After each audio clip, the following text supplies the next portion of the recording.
La esposa falleció en el 9º mes de embarazo. La verdad, después de eso hizo que el esposo. Hola a todos. Disfruten de estos momentos de relajación mientras miran. Alejandro, de 36 años. Era un médico residente en el Hospital San Miguel. Se le conocía por ser dedicado, serio, talentoso pero siempre humilde. Su vida giraba en torno al trabajo y la familia. Un hogar sencillo que él valoraba más que cualquier otra cosa. Alejandro, ¿estás seguro de que hoy no tienes guardia nocturna? La voz de Natalia, su esposa, se escuchó desde la cocina. No, hoy pedí la noche libre. No quiero perderme ni un momento contigo y con nuestra hijita. Natalia rió suavemente, mientras se llevaba una mano al vientre. ¿Todavía te sorprende que el médico haya dicho que es niña? No, solo que, pensaba que tendríamos otro varón para jugar fútbol con Diego. Pero ahora, la verdad, me hace más feliz pensar en tener 2 princesas. Diego, su hijo mayor, tenía 8 años y en ese momento estaba en la escuela. Natalia se sentó en una silla, acariciándose el vientre. Espero que se parezca a ti, tranquilo, maduro, capaz de amar. Y yo espero que tenga tus ojos. Esos ojos que hablan, que entienden, cada vez que te miro. Recuerdo por qué me enamoré de ti. Él le tomó la mano y sonrió. Ambos se quedaron en silencio un rato, como si disfrutaran de la valiosa paz de ese pequeño momento. Era una mañana de domingo, de esas que parecían imposibles de perturbar. Pero algo extraño comenzó a sentirse, como una brisa fría que llega sin aviso. Anoche volví a dormir mal, murmuró Natalia. Soñé con una habitación toda blanca, y el llanto de un niño que no paraba nunca. Alejandro frunció el ceño, suavemente. Seguramente son las hormonas del embarazo, que te están alterando el sueño. Esta noche te hago un masaje. Sí, no es solo el sueño. Alejandro, me duele la cabeza como si me la golpearan. Ayer pasé todo el día sintiéndome mareada. Vamos a que te revisen. No quiero tomarlo a la ligera. Esa misma tarde, Alejandro llevó a Natalia al Hospital San Miguel. Eligió como ginecóloga a Isabela Fernández, una colega suya y también amiga cercana de Natalia desde los tiempos de la universidad. Hola, pareja, saludó Isabela con una sonrisa cuando los vio entrar al consultorio. Natalia, estás más linda que el mes pasado. Yo me siento como un globo andante, bromeó Natalia. Agotada. Isabela, estos días me he sentido fatal. Dolor de cabeza, mareos, insomnio. Isabela tomó nota en la historia clínica y respondió con voz suave. Parece un cuadro típico del final del embarazo. Ya estás en la semana 33. Un poco de presión baja. Insomnio y dolor de cabeza son comunes. Alejandro intervino. Pero el nivel de dolor de Natalia no me parece normal. ¿No sería mejor hacer algunos análisis? Isabela los miró a ambos y asintió. Está bien. Vamos a hacer una ecografía y análisis de sangre y orina.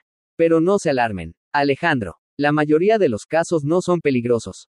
Esperaron casi una hora para completar todos los estudios. Mientras tanto, Alejandro fue al café frente al hospital a comprar algo de comer para Natalia. Allí se encontró con un conocido del pasado, Miguel Torres, un anestesista que había dejado el Hospital San Miguel el año anterior. Alejandro, ¿cuánto tiempo? ¿Sigues igual que en la residencia? Miguel le dio una palmada en el hombro. Alejandro le sonrió, dándole la mano con cortesía. Hola, Miguel, ¿dónde estás trabajando ahora? Me pasé a la privada. Menos presión. Escuché que Rodrigo volvió a trabajar. ¿Lo recuerdas? Alejandro se quedó en silencio un segundo. Rodrigo. Pensé que después de la investigación por corrupción le habían quitado la licencia médica. Miguel se encogió de hombros. Ya sabes, hay gente que siempre encuentra cómo eludir las reglas. Pero bueno, es historia vieja. Alejandro no respondió. El nombre de Rodrigo le provocaba una inquietud que no lograba explicar. Aunque ya habían pasado años. Cuando regresó al hospital, Natalia seguía esperando los resultados. Finalmente, los análisis mostraron que todos los valores estaban dentro del rango normal. Isabela intentó tranquilizarlos. No hay nada alarmante. Descansa. Evita preocuparte. Tu parto está previsto para dentro de unas 5 semanas. Así que relájate. Come bien y duerme lo suficiente. De regreso a casa, Natalia parecía más callada. Alejandro la miró y preguntó. ¿Aún estás preocupada? No exactamente. Solo que, hay algo en el sueño de anoche que no me deja tranquila. Ese llanto sigue sonando en mi cabeza. Alejandro apoyó la mano en su vientre. Tal vez la bebé está hablándote. A lo mejor quiere nacer antes de lo previsto. Natalia sonrió, aliviada por un momento. Pero esa noche, volvió a dormir mal. Se revolvía en la cama. Inquieta. Cerca de las 3 de la mañana. Alejandro se despertó al sentirla temblar. Se giró y la vio con la cabeza entre las manos. los ojos cerrados con fuerza y los labios mordidos. Natalia, ¿qué pasa? Encendió la luz. Me duele mucho la cabeza. Susurró ella, como si me golpearan con un martillo. Él, alarmado, le tocó la frente, estaba helada. Natalia, te llevo al hospital ahora mismo. Ella asintió débilmente, sin poder hablar más. Alejandro se puso una chaqueta rápidamente. La ayudó a levantarse y la llevó al auto. Con el corazón lleno de temor. El auto avanzaba a toda velocidad por calles vacías. Las luces de los postes iluminaban el rostro pálido de Alejandro. Una mano en el volante. La otra aferrando la de Natalia que temblaba. Natalia, escúchame. Respira hondo. Ya casi llegamos, le decía en voz baja, sin quitar la vista del camino. Alejandro, no dejes que le pase algo a la bebé, murmuró ella. Su mano estaba helada, sus labios agrietados. No va a pasar nada. Te lo juro. Al llegar a la entrada de urgencias del Hospital San Miguel, Alejandro encendió las luces altas y tocó la bocina sin parar. Una enfermera salió corriendo. Está embarazada de 8 meses. Le duele mucho la cabeza. Tiene dificultad para respirar. Rápido. Alejandro la sacó del auto en brazos, gritando como nunca antes. Isabela también estaba de guardia esa noche. Al oír el nombre de la paciente, corrió por el pasillo. Natalia. Alejandro. ¿Qué pasó? Isabela y otra enfermera ayudaron a Alejandro a llevar a Natalia al área de urgencias. Le duele demasiado la cabeza. Tiembla y respira mal. Esto no es un síntoma normal. Isabela. Alejandro gritaba casi desesperado. Isabela se puso seria y asintió. Tranquilo. Nosotros nos encargamos. La puerta de la sala de emergencia se cerró. Alejandro quedó inmóvil en el pasillo, temblando. El tiempo se detuvo. 1 hora. Luego 2. Cada minuto era una tortura.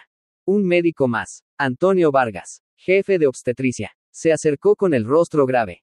Alejandro, estamos haciendo una cesárea de emergencia para salvar a la bebé. La presión arterial de Natalia cayó de forma dramática. Detectamos signos de hemorragia cerebral. Aún no sabemos por qué. ¿Hemorragia cerebral? Alejandro quedó atónito. Pero si estábamos bien. Fuimos al control ayer. Todo salió normal. Estamos haciendo todo lo posible para salvarlas a las dos. Pero la situación es muy delicada. Aquellas palabras cayeron como un rayo. Alejandro se dejó caer en una silla, con la cabeza entre las manos. Mareado. Casi 3 horas después, la puerta del quirófano se abrió de golpe. Isabela salió. Parecía volver de una pesadilla. Isabela. Alejandro se levantó de un salto, buscando respuestas en sus ojos. La bebé, es una niña. Está sana. Ya la llevamos a neonatología. Pero, Natalia no sobrevivió. Alejandro se quedó paralizado. Escuchó esas palabras con total claridad. Cada una era como una cuchilla en su piel. ¿No sobrevivió? Isabela asintió, con los ojos enrojecidos. Hicimos todo lo posible. La hemorragia cerebral fue demasiado rápida. Todo el sistema nervioso central se vio afectado. No hubo oportunidad. Alejandro retrocedió un paso. Su espalda golpeó la pared. No podía pronunciar palabra. Una sensación helada le subió desde las plantas de los pies hasta la coronilla. No puede ser. Ayer todavía estaba sonriendo conmigo. Ella me dijo que nuestra hija tendría mis ojos. Susurró, como hablándose a sí mismo. Isabela le tomó la mano, con la voz entrecortada. Lo siento de verdad. En ese instante, el mundo entero de Alejandro se derrumbó. Natalia, la mujer a quien había amado desde la universidad, quien había estado a su lado durante 12 años, la madre de sus 2 hijos, ya no estaba, para siempre. El funeral de Natalia se realizó una tarde gris. Diego, su hijo mayor, aún no comprendía lo que había pasado. El niño simplemente permanecía en silencio junto al ataúd oscuro, preguntando una y otra vez: Papá, ¿por qué mamá no se despierta? Alejandro no sabía qué responder. Solo abrazó a su hijo con fuerza, dejando que las lágrimas cayeran en silencio. Amigos y colegas acudieron en gran número.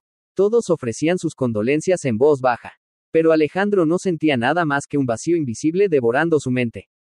Después del funeral, apenas habló con nadie. Se encerró en su habitación durante varios días, alejándose del hospital, de sus colegas. Solo cuando Isabela fue a su casa con leche para la bebé recién nacida que seguía internada en cuidados especiales, Alejandro salió a regañadientes. No puedes vivir así para siempre.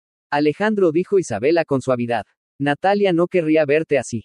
Alejandro se sentó en el sofá, el rostro demacrado, la mirada perdida. Isabela, ¿alguna vez pensaste que algo no encajaba? Ella frunció el ceño. ¿A qué te refieres? Soy médico. Sé que los síntomas de Natalia no fueron normales. Dolor de cabeza, insomnio, Mareos constantes en las últimas 3 semanas. Todos pensaron que era por el embarazo tardío. Pero, levantó la vista hacia Isabela. Con una mirada penetrante, yo no lo creo. Isabela vaciló. Sé que estás sufriendo. Pero, el expediente de Natalia está completo. No hubo ningún valor anormal. Precisamente por eso me parece sospechoso. Alejandro se levantó de golpe. Si todo estaba bien, ¿por qué murió de una hemorragia cerebral? Era una mujer sana, sin antecedentes, sin enfermedades crónicas, sin golpes. No hay razón alguna. Isabela guardó silencio unos segundos. Luego suspiró. No voy a detenerte si quieres investigar. Pero, Alejandro, asegúrate de que lo que buscas es la verdad, y no solo a alguien para culpar. Quiero la verdad. Por Natalia, afirmó él. 2 días después, Alejandro regresó al Hospital San Miguel. Pero esta vez no como médico, sino para buscar el expediente de su esposa. Entró al archivo, donde los documentos están digitalizados, pero aún conservan copias físicas para referencia. Mientras el encargado revisaba el archivo de Natalia, Alejandro aprovechó para preguntar, ¿sabes quién estuvo encargado de los medicamentos este último mes en obstetricia? El joven enfermero, Diego Marín, respondió. Normalmente Luisa, pero a veces un médico supervisor interviene si hay cambios en las recetas. ¿Por qué? Solo estoy verificando algunos detalles. Cuando Alejandro tuvo en sus manos la hoja con el historial de medicamentos de Natalia, algo le saltó a la vista. En las últimas 3 semanas, hubo 2 ocasiones en que el médico que firmó no fue Isabela, sino Rodrigo Mena. Sus manos se apretaron sobre el papel. Sus ojos ardían. Rodrigo, aquel que fue médico residente en San Miguel, despedido tras ser descubierto desviando anestésicos para venderlos a clínicas privadas. Alejandro había sido quien denunció el hecho ante el Consejo Médico.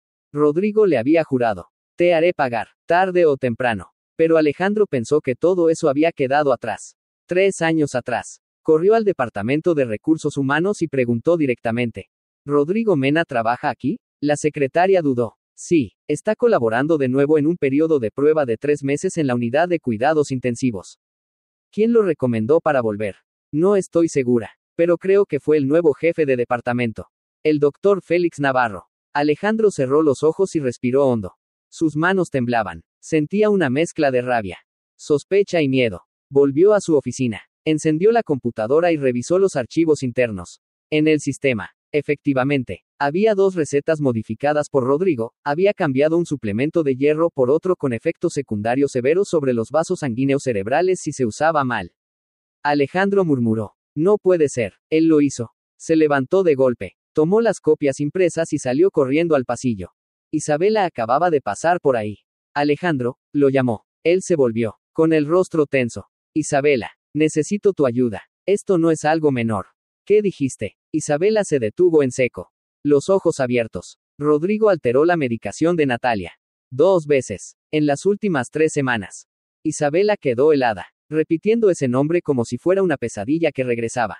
No puede ser. Él no tiene permiso para intervenir en obstetricia.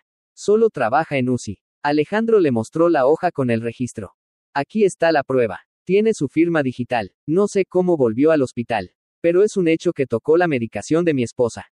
Isabela quedó en silencio, con la mano temblorosa al sostener el papel. Después de un momento, dijo con seriedad, debemos tener cuidado. Si Rodrigo realmente hizo algo, no dejará cabos sueltos fácilmente. No puedo dejar que Natalia se vaya en silencio. Necesito saber la verdad, respondió Alejandro con firmeza. Isabela asintió. Su mirada se endureció. De acuerdo. Entonces empecemos por quienes pueden saber algo. Ambos fueron a la sala de enfermería, donde se guardan las listas de personal de guardia. Un nombre resaltaba, Carmen Soria, la enfermera principal asignada a embarazos especiales durante la última semana de Natalia. Isabela llamó para pedirle una reunión. 1 hora después, Carmen llegó a la cafetería cercana al hospital, donde Alejandro había reservado un rincón discreto. Carmen era una mujer de unos 40 años, con el cabello negro recogido y una expresión reservada. Al ver a Isabela y Alejandro, se sorprendió. Perdón, doctora Isabela, no sabía que el doctor Alejandro también estaría. Isabela la tranquilizó. No hay problema, Carmen, esto es algo personal, no involucra al comité del hospital. Necesitamos hablar sobre Natalia. Carmen suspiró, apretando su taza de café. Mis condolencias, doctor Alejandro. Me dolió mucho enterarme. Gracias. Pero necesito saber, ¿notó algo inusual en los días que Natalia estuvo hospitalizada? Preguntó Alejandro sin rodeos. Carmen dudó. Inusual, no sé si deba decirlo. Isabela se inclinó hacia ella. Carmen, si tienes alguna sospecha. Este es el momento de hablar. Después de un largo silencio, Carmen bajó la cabeza y murmuró. Una vez, vi al doctor Rodrigo entrar a la sala de medicamentos durante la noche. Como a las 2 de la mañana. No tenía guardia ese día. Le pregunté y me dijo que solo iba por cosas personales. Alejandro frunció el ceño. ¿Eso fue antes o después de que Natalia muriera? Hace 2 días. Carmen tragó saliva. En ese momento no pensé nada. Porque creí que él tenía autorización. Isabela apretó los puños. Rodrigo no tiene acceso al depósito de medicamentos especializados. Si no está de guardia, no puede acercarse a nada. Carmen bajó la cabeza. Lo sé, pero no me atreví a reportarlo. Rodrigo tiene una relación cercana con el doctor Navarro. Temía que me reasignaran. Alejandro miró a Isabela. Luego se volvió hacia Carmen. Con una voz suave pero firme. No es tu culpa. Pero ahora necesito que hables con claridad ante la junta del hospital. Yo te protegeré. Carmen dudó un momento y luego asintió levemente. Esa noche, Alejandro no durmió. Se sentó solo en su despacho. Frente a él estaban todos los historiales médicos de Natalia, los registros de medicamentos y una lista de los doctores que habían accedido a su habitación. Cada página era una pista, un fragmento que lo acercaba a la verdad que buscaba. Y cuanto más observaba, más crecía su inquietud. Lo extraño era que el día 21 se había agregado una vitamina inyectable que nunca antes había sido recetada a Natalia, Ferronetol 12, un suplemento de hierro raro para embarazadas. Con efectos secundarios peligrosos si se administraba mal. Recordaba perfectamente que Natalia le había dicho que se sintió mareada después de una inyección esa mañana. Y esa receta tenía la firma de Rodrigo. Alejandro golpeó la mesa con fuerza. Fue él. Empezó a envenenarla lentamente. Una vocecita sonó desde la puerta del despacho. Papá. Alejandro se volteó. Era Diego, su hijo. El niño estaba de pie, abrazando su osito de peluche, con la mirada triste. Papá, ¿dónde está mamá? ¿Por qué ya no me abrazas para dormir? Alejandro sintió un nudo en la garganta. Se levantó rápidamente. Fue hacia Diego y lo cargó en brazos, abrazándolo con fuerza. Perdóname, hijo. Papá solo está tratando de entender algunas cosas. Extraño mucho a mamá. Yo también. Una lágrima cayó sobre el cabello de Diego. Alejandro cerró los ojos, y en su interior nació una determinación inquebrantable. A la mañana siguiente, Alejandro fue al hospital con copias de todos los documentos. Solicitó una reunión con el nuevo jefe de departamento, el doctor Félix Navarro. Félix era un hombre de más de 50 años, ex profesor clínico, que se había trasladado a San Miguel hacía menos de un año. Se mostró cortés pero distante. Alejandro, escuché lo sucedido. Lo lamento de verdad, pero no creo que investigar a nivel personal te ayude a superar esta pérdida. Alejandro colocó el expediente sobre la mesa. No necesito lástima, doctor Félix. Necesito la verdad. ¿Por qué Rodrigo Mena, alguien que fue inhabilitado, volvió al hospital? ¿Y por qué se le permitió manejar medicamentos durante el turno en que mi esposa fue internada? Félix levantó la vista, frunciendo ligeramente el ceño. Fue recontratado después de presentar nuevamente su licencia médica. La Junta consideró que cumplía con los requisitos. Yo no asigné directamente el manejo de medicamentos. Puede que haya sido el jefe de turno. ¿Quién era el jefe de turno esa semana? La doctora Sofía Ríos. Alejandro se dio la vuelta y salió inmediatamente. Conocía a Sofía, una ginecóloga reconocida, directa y honesta. Si había alguien que no podía ser manipulado por Rodrigo, era ella. La encontró en su despacho. Sofía, perdón por llegar sin avisar. Pero necesito saber, ¿fuiste tú quien asignó a Rodrigo al equipo de manejo de medicamentos cuando Natalia fue ingresada? Sofía se sorprendió. Para nada. Rodrigo no figuraba en el listado de guardias. ¿Por qué lo preguntas? Alteró la receta médica 2 veces. Sofía se puso pálida. ¿Qué? ¿Quién le dio permiso? Nadie. Pero pudo haberlo hecho a escondidas. Tengo los registros. Tengo los documentos. Sofía lo observó un largo rato. Luego dijo con seriedad. Entonces ya no estamos hablando de sospechas. Esto hay que reportarlo al comité médico. Pero prepárate. Rodrigo no es un tipo sencillo. Lo sé, pero si callo, no voy a poder seguir viviendo. Alejandro envió a Diego a casa de la madre de Natalia en Alcalá de Henares, donde el niño sería cuidado con amor incondicional por su abuela. Sabía que en los próximos días no podría dividir su atención entre nada más que la búsqueda de la verdad. Esa misma tarde, Alejandro fue más lejos. Acudió a alguien que jamás pensó en buscar, el doctor Daniel Lobo, uno de los toxicólogos más reconocidos del Hospital Universitario La Paz. Daniel había sido su amigo desde los tiempos de residencia, pero luego se había especializado completamente en investigación de toxinas biológicas. Alejandro, ¿cuánto tiempo? ¿Qué te trae por aquí? Daniel lo recibió en su oficina llena de libros y frascos químicos.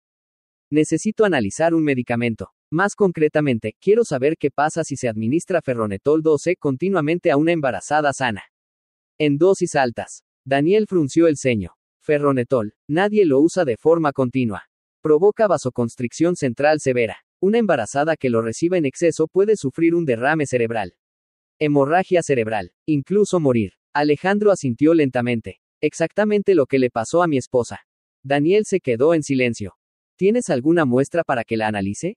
No, pero puede que todavía haya una muestra de sangre en el banco de sueros del hospital.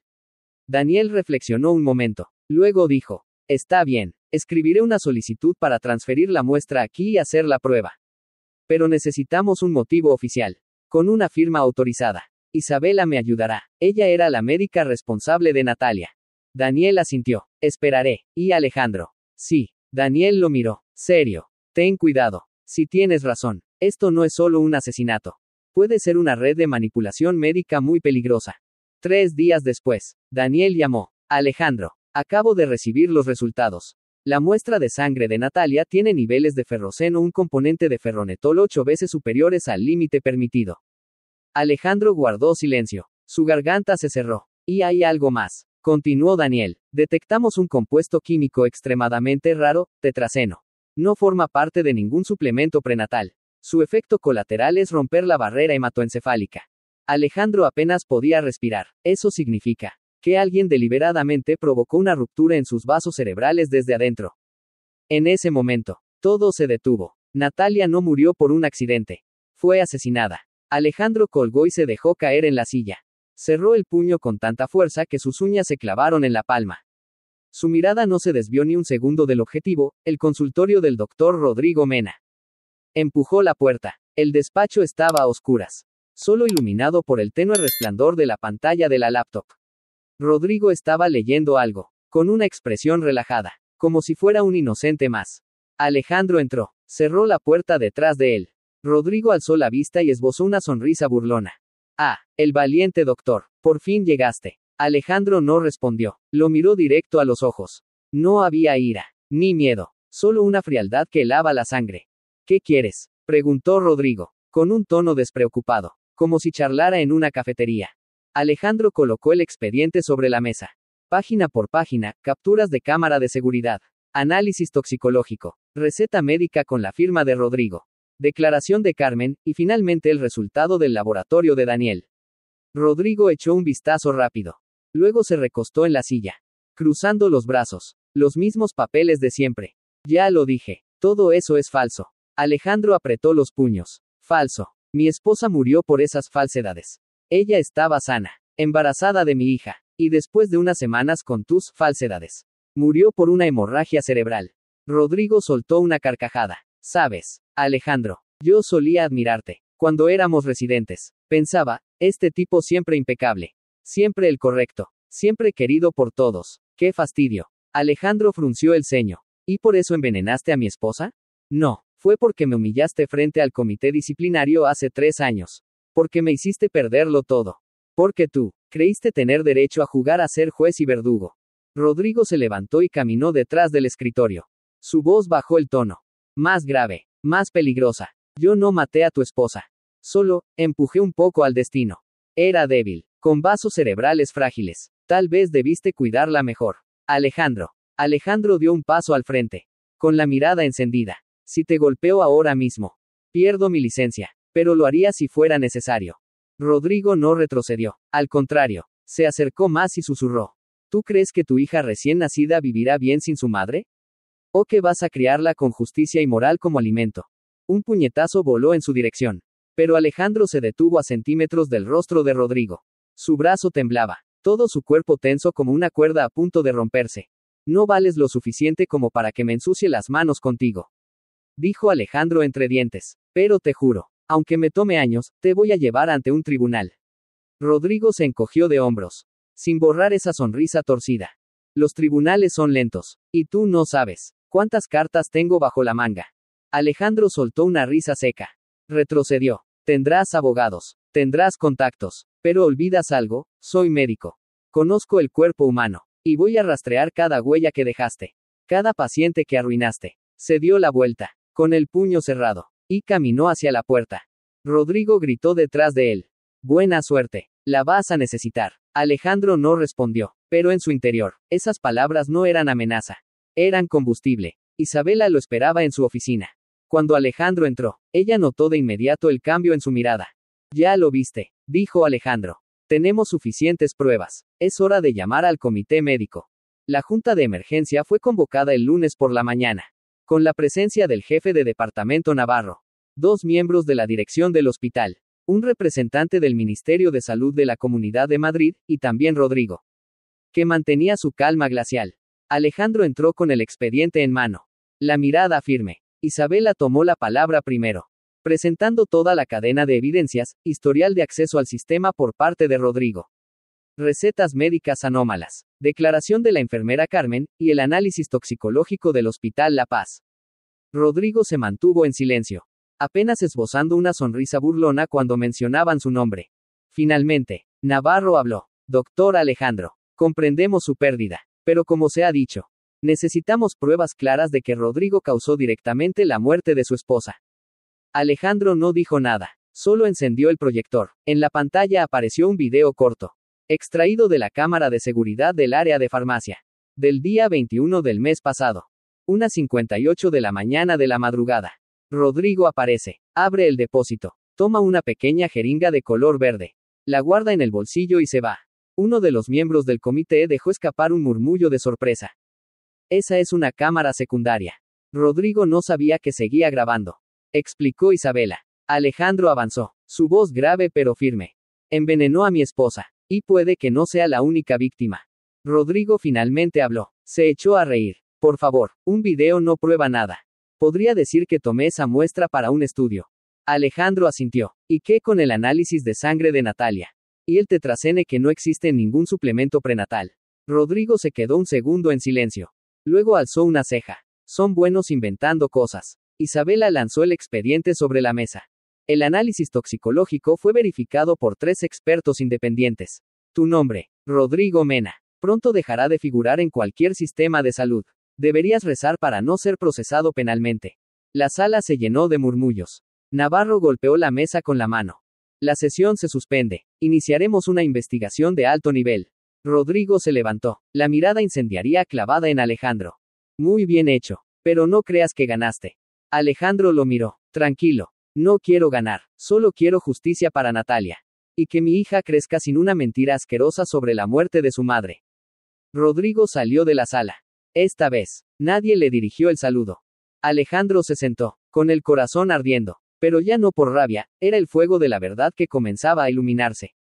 2 días después de la reunión de emergencia, el ambiente en el Hospital San Miguel se volvió tenso. Los rumores sobre la investigación interna se extendieron rápidamente por todos los departamentos. Muchos evitaban mencionar el nombre de Rodrigo, otros susurraban a escondidas, con ojos de temor o sospecha. Esa noche, Alejandro regresó a la unidad de cuidados intensivos neonatales. Su hija dormía plácidamente en la incubadora, con la piel rosada y una respiración suave como una nube. Apoyó la mano en el cristal y susurró.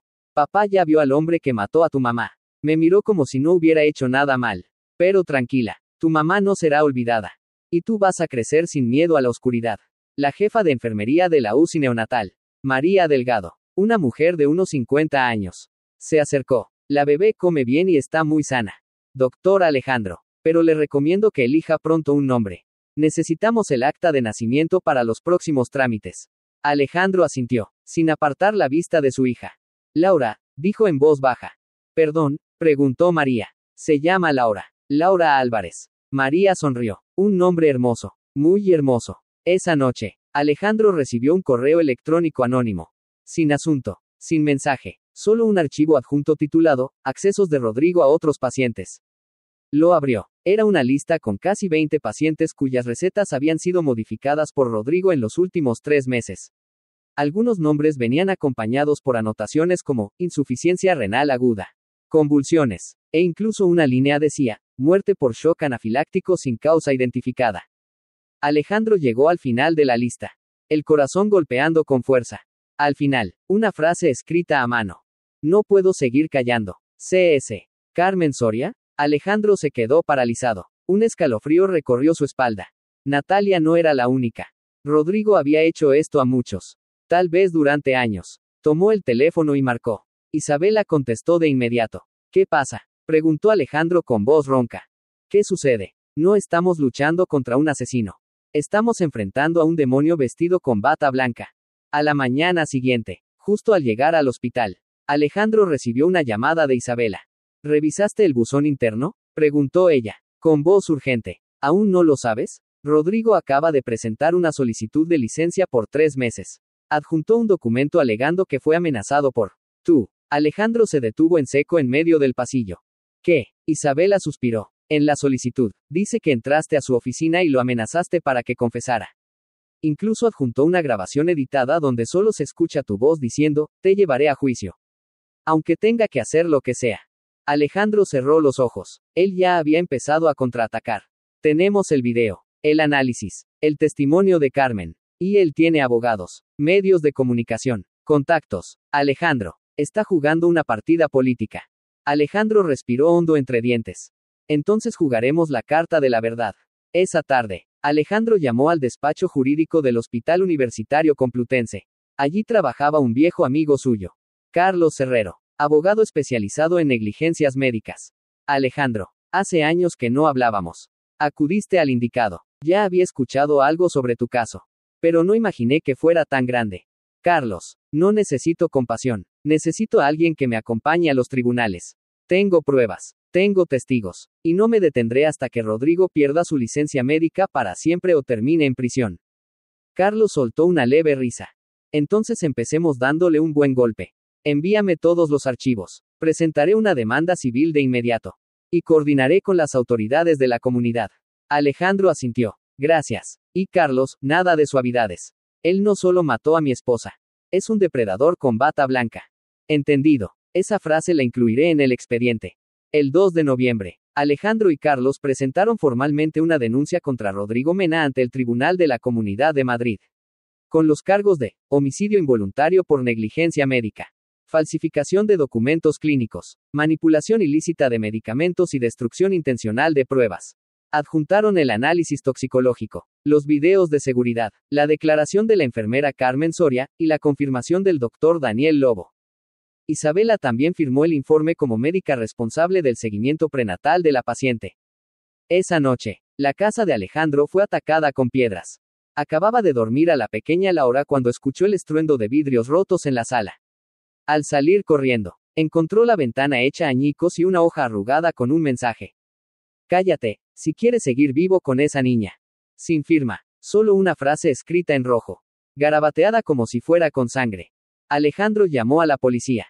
Llegaron y redactaron el informe. Pero como siempre, no encontraron pruebas concluyentes. Estaremos atentos, doctor, dijo uno de los agentes. Pero, con franqueza, no es fácil rastrear a este tipo de agresores.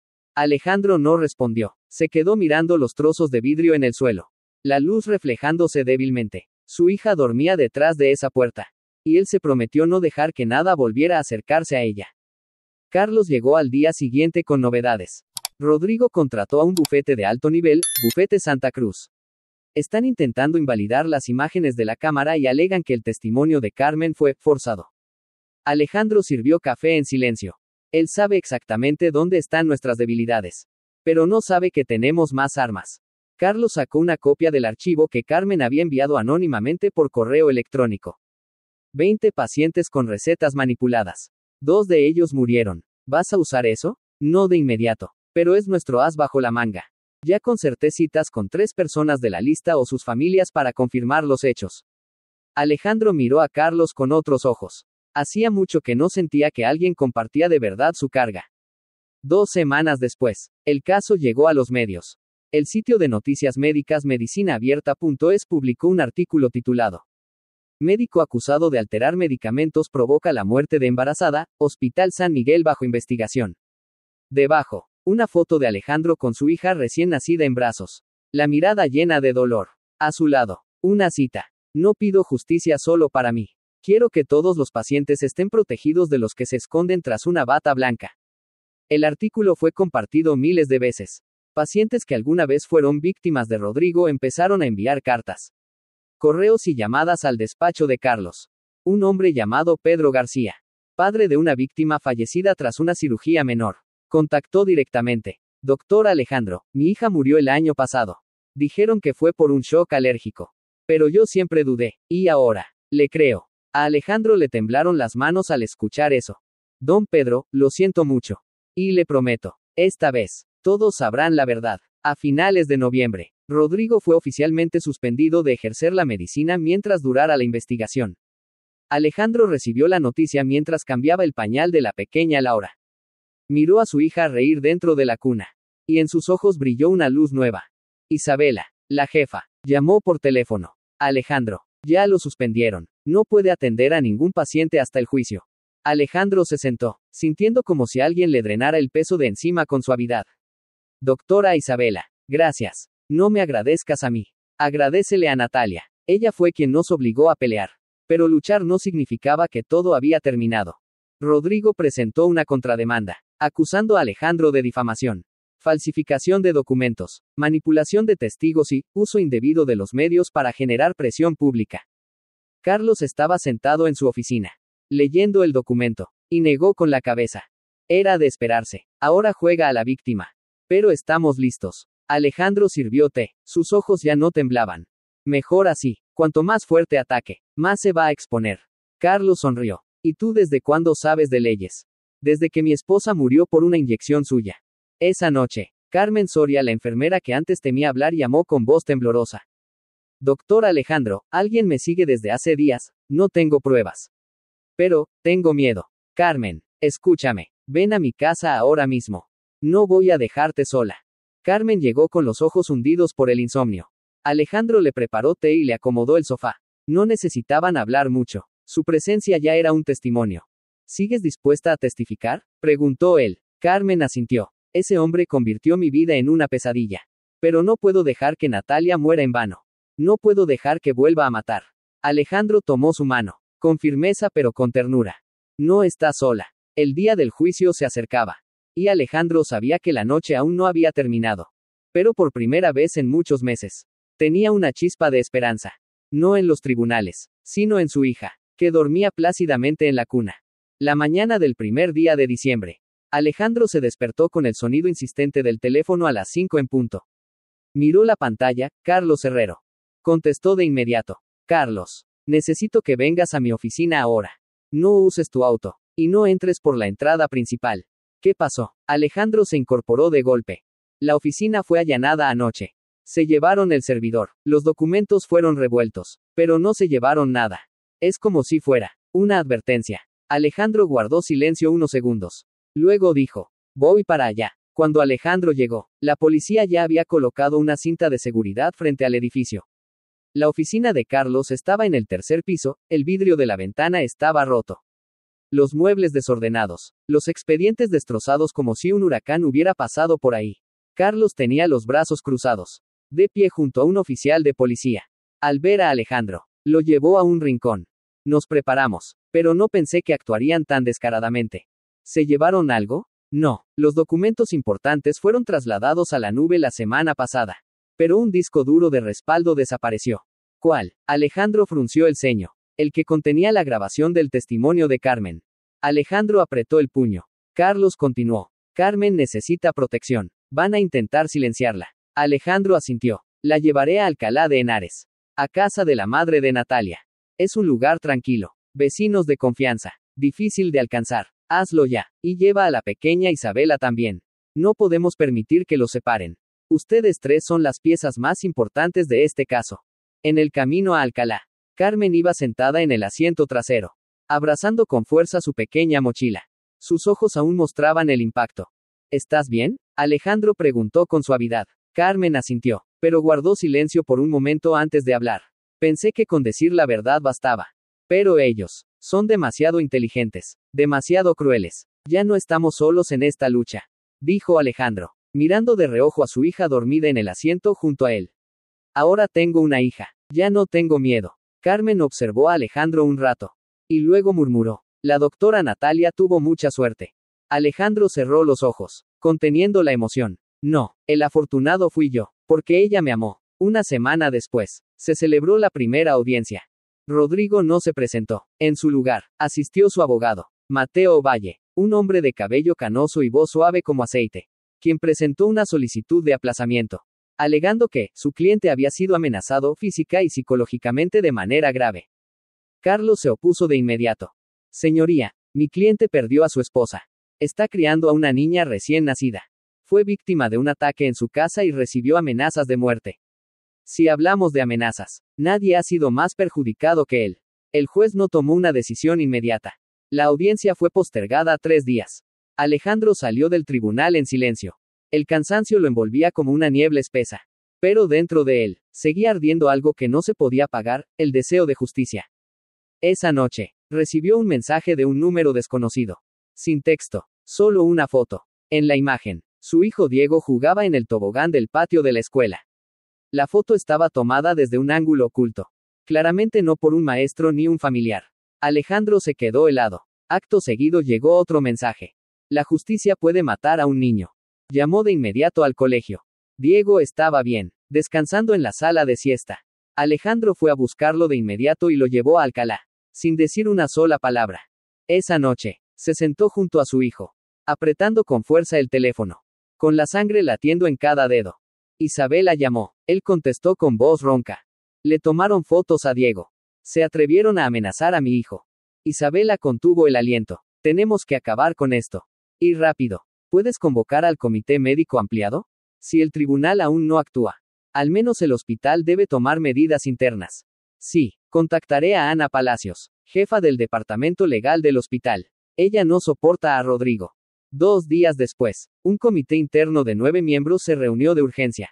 En una sala cerrada, Isabela y Alejandro expusieron toda la cadena de pruebas, incluyendo un nuevo testimonio de Carmen y los datos de otros pacientes afectados. Ana Palacios habló con calma.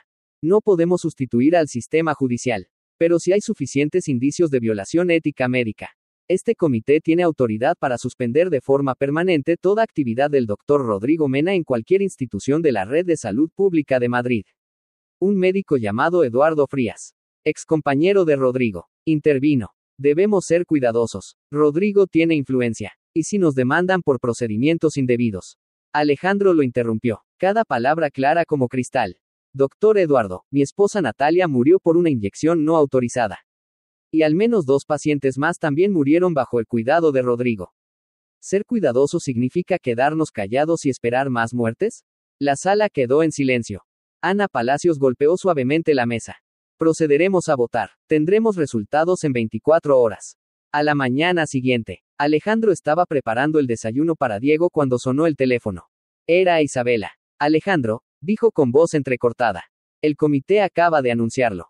Rodrigo está oficialmente inhabilitado de por vida en todo el sistema hospitalario público de Madrid. Alejandro se quedó paralizado en medio de la cocina, con la cuchara de café aún en la mano. ¿Es real?, susurró. Es real, aunque el tribunal aún no lo haya condenado penalmente. Ya no podrá dañar a nadie más en el ámbito médico. Alejandro se dejó caer sobre la mesa. No lloró, pero sintió como si una piedra gigantesca se hubiera desprendido de su pecho. Esa tarde, mientras paseaba con la pequeña Laura por el jardín de la casa de la madre de Natalia, Alejandro recibió una llamada de un número desconocido. Alejandro Álvarez, preguntó una voz masculina, grave y extraña. Sí, ¿quién habla? Solo quería advertirte algo. Gente como Rodrigo nunca pelea sola. ¿Quién eres? Soy quien tomará su lugar. Si no aprendes a callar. La llamada se cortó. Alejandro miró la pantalla del teléfono. Luego estrechó a su hija contra su pecho. Besó su frente y susurró. No importa quién seas. No importa cuántos sean. Papá no se rendirá. La mañana del 10 de diciembre.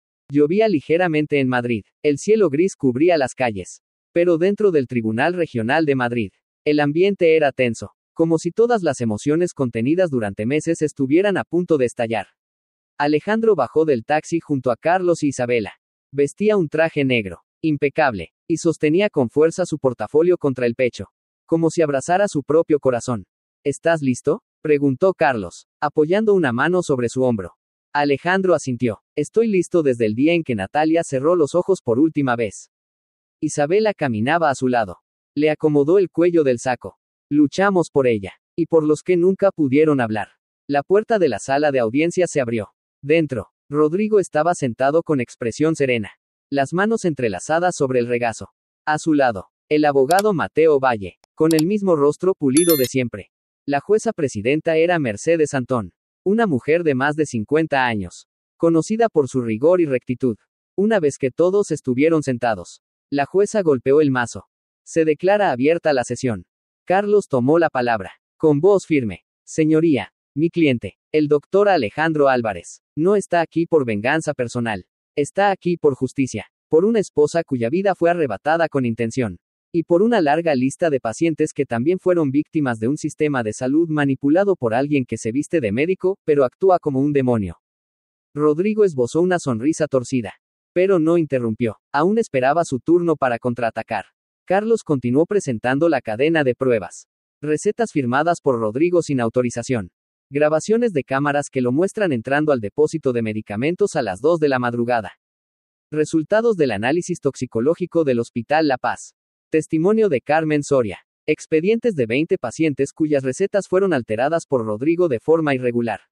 La jueza Mercedes asentía después de cada presentación, escribiendo con rapidez, con una mirada aguda que no dejaba pasar ningún detalle. Rodrigo se levantó para defenderse.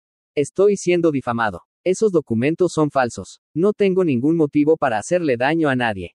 Y si hubo algún error, fue del sistema, no mío. La jueza lo miró directamente. Señor Rodrigo, ¿es consciente de que el acceso no autorizado al expediente médico de la paciente embarazada Natalia, verificado con su código personal, constituye una violación grave de la Ley de Protección de Datos del paciente? Rodrigo no respondió. La jueza se giró hacia Carlos. Llame a la testigo, por favor. Carmen subió al estrado. Su rostro estaba pálido. Las manos le temblaban, pero su mirada era decidida. Soy la enfermera que fue asignada al cuidado de la paciente Natalia durante su última semana. Vi al doctor Rodrigo entrar al almacén de medicamentos durante su hora de descanso.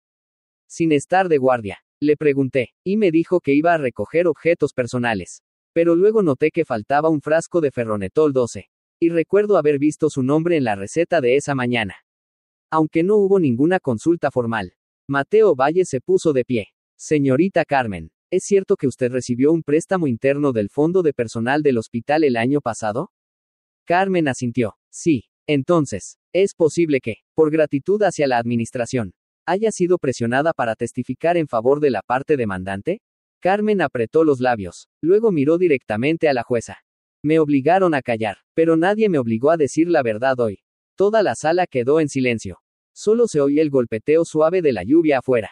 Por la tarde, la jueza autorizó la proyección del video extraído de la cámara del área de farmacia del día 21.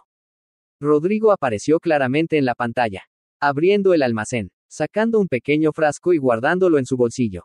El abogado Mateo suspiró. El video no tiene audio.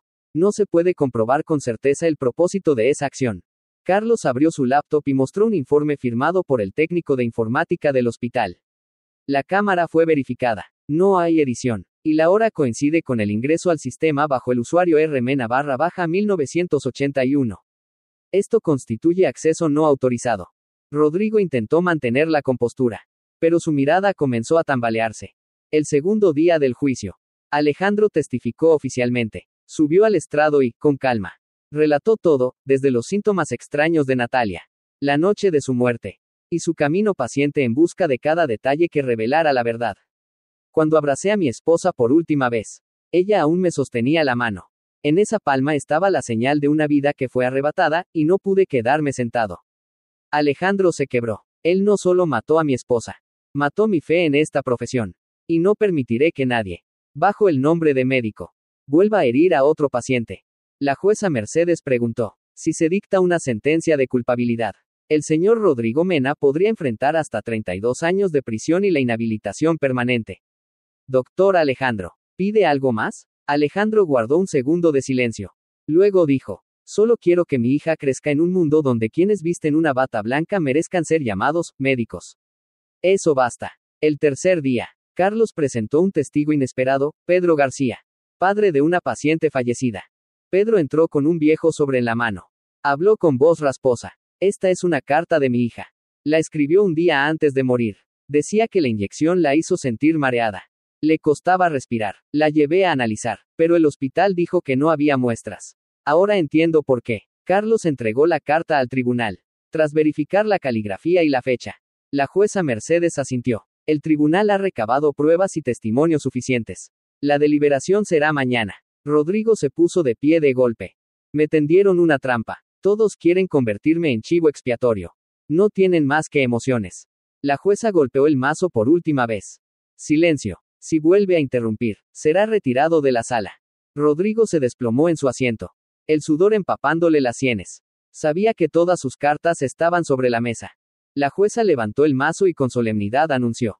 Después de 3 días de juicio y más de 2 meses de investigación formal, en base a las pruebas presentadas, los testimonios recogidos y los resultados de análisis validados por organismos médicos independientes, el Tribunal Regional de Madrid declara lo siguiente. La sala quedó en absoluto silencio. El acusado Rodrigo Mena es hallado culpable de homicidio involuntario por manipulación de medicamentos, provocando la muerte de la paciente embarazada Natalia Martínez, acceso no autorizado a sistemas clínicos y falsificación de documentos médicos, violación grave de la ética médica, amenazas a testigos e intento deliberado de destruir evidencia. Pena, 35 años de prisión sin posibilidad de reducción. Inhabilitación médica de por vida. Obligación de indemnización civil a la familia de la víctima. Rodrigo quedó paralizado. No gritó, no negó, solo sus ojos vacíos, sin orgullo ni desafío. La jueza miró a Alejandro. Doctor Alejandro Álvarez, el juicio ha concluido. Le deseo que usted y su familia encuentren paz. Alejandro asintió suavemente, sin poder pronunciar palabra. Isabela se acercó, le apretó la mano. Lo logramos. Carlos respiró hondo y le dio una palmada en el hombro. No solo ganaste el juicio. Les enseñaste lo que significa ser un verdadero médico. Alejandro guardó silencio un momento. Luego dijo, no, solo soy un esposo, un padre, y alguien que no pudo permitir que el amor de su vida quedara en el olvido. La noticia se propagó rápidamente por los medios. Rodrigo Mena, el médico sin alma condenado a 35 años de prisión. Victoria de la justicia, el caso Natalia Martínez, un parteaguas para la ética médica en Madrid. La gente llamaba a Alejandro un héroe. Pero él no se sentía así. Solo era alguien que cayó por el dolor y se levantó porque ya no tenía nada que perder. 3 semanas después del juicio, Alejandro renunció a su puesto en el Hospital San Miguel. También se desligó de todas las actividades docentes y rechazó una oferta para ser asesor médico. Carlos fue a visitarlo, sorprendido. ¿Estás seguro? Te necesitan. Alejandro doblaba ropa de bebé y la guardaba en una maleta. Yo necesito otra cosa. Necesito sanar. Carlos se sentó en el sillón. Pensativo. ¿A dónde vas? Alejandro sonrió. No muy lejos. Al sur de la ciudad. Hay una pequeña clínica que está en traspaso. Trabajaré ahí. Carlos alzó una ceja. ¿De médico senior a médico de barrio? Alejandro asintió. No necesito prestigio. Solo quiero salvar vidas. Como se supone que debía hacer desde el principio. Carlos le dio una palmada en el hombro. Sonriendo. Entonces, Natalia estaría muy orgullosa. En enero del año siguiente, Alejandro tomó oficialmente la dirección de la Clínica Santa Marta, un pequeño centro de salud que atendía a familias de bajos recursos en el distrito de Vallecas. Rentó una casa de 3 habitaciones. La renovó con ayuda de algunos estudiantes de medicina que Isabela le recomendó. El día de la inauguración, una fila de pacientes esperaba desde las 7 de la mañana. Alejandro, con su bata blanca, saludaba uno por uno en la entrada. Una anciana llamada Dolores, de 73 años, en silla de ruedas, le tomó la mano. ¿Usted es el doctor Alejandro? ¿El papá de la pequeña Laura? Alejandro asintió. Sí, la conoce. Yo era vecina de sus abuelos. A Laura le encantaban las flores de mi jardín. Siempre decía papá Alejandro con esa vocecita. Alejandro sonrió con ternura, con los ojos ligeramente humedecidos. Aquella tarde, Isabela llegó con la pequeña Laura en brazos. La bebé está perfecta. Ya pesa más de lo habitual, bromeó mientras Alejandro le tomaba la temperatura. Gracias al amor, respondió él, devolviéndole la sonrisa. Isabela echó un vistazo alrededor de la clínica y murmuró. Este sitio realmente parece la luz al final del túnel. No es el final, corrigió Alejandro suavemente. Es el inicio de algo nuevo. Lo suficientemente sereno para que Diego tenga una infancia. Y lo bastante digno para que mi hija crezca sin temerle a la oscuridad. Isabela le apoyó una mano en el hombro y dijo con emoción. Sabes, Nunca he visto a alguien transformar tanto dolor en tanta esperanza como tú. Alejandro guardó silencio por un momento. Luego respondió con voz serena. No tenía otra salida. Si no hacía algo, me habría quedado atrapado para siempre en el rencor. Una tarde primaveral, Alejandro llevó a Diego y a la pequeña Laura al parque del barrio. Diego pedaleaba lentamente y se detuvo para preguntar. Papá, ¿tú crees que mamá sabe que soy bueno en matemáticas? Alejandro se sentó a su lado y le acarició el cabello. Claro que sí, hijo. Mamá te cuida desde el cielo. Cada vez que te esfuerzas. Ella sonríe con orgullo. Diego miró al cielo y susurró. Voy a estudiar mucho para hacerla feliz. Alejandro alzó a Laura en brazos. La niña se rió y se aferró a su camisa. Él miró a sus dos hijos y sintió que su alma estaba más liviana que nunca. Esa noche, frente al balcón, escribió unas palabras en su cuaderno. Natalia. Hoy atendí a 14 pacientes. Una de ellas, una niña de 6 años con dolor de garganta. Tenía la misma sonrisa que tú cuando te enojabas. Diego todavía pregunta por ti cada semana. Isabela ya empezó a decir, papá, con esa vocecita temblorosa. Ya no estás aquí físicamente. Pero cada gesto, cada vida que toco, es el eco que aún lee de nuestro amor. Te amo. Por siempre. Alejandro levantó la mirada hacia el cielo. Las estrellas brillaban con fuerza. Y en algún lugar, él sintió que Natalia le sonreía. Era un nuevo comienzo. Sin lágrimas. Solo amor y una luz que jamás se apaga. La historia de Alejandro nos enseña que la justicia no siempre llega de inmediato. Pero si persistimos con valentía, la verdad terminará saliendo a la luz. En medio del dolor, si optamos por sanar en lugar de odiar, el sufrimiento puede transformarse en una fuerza que impulsa a ayudar a otros.